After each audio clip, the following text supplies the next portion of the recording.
Dire warnings from the Marine Corps general slated to become President Obama's top military advisor.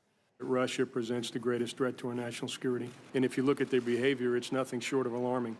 Marine Corps General Joseph Dunford believes the U.S. should provide weapons to Ukrainian forces. And frankly, without that kind of support, then they're not going to be able to protect themselves against Russian aggression. He listed China, North Korea, and ISIS as the next biggest threats to U.S. security, and he had this warning about Iran.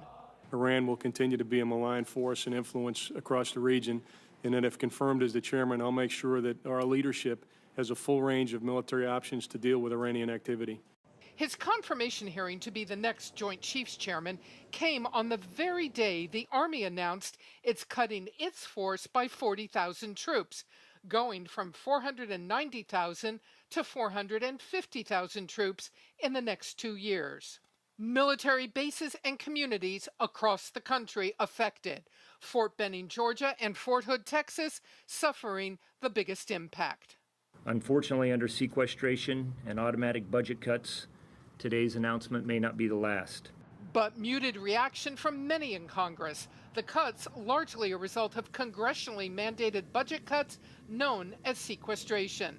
Some analysts say with no large land wars for the Army on its horizon, it is time to cut and save money, though local communities could pay a price. It's hard to justify, the force size that we had at the peak of Iraq and Afghanistan, given the deployments and the commitments that we have today.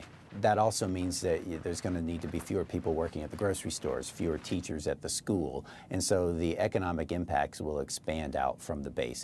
Even as the outgoing chairman warned, the U.S. is entering a time of what he calls perpetual war. The global security environment is as uncertain as I've ever seen it. The world is rapidly changing everywhere, and we're seeing significant shifts in an already complex strategic landscape.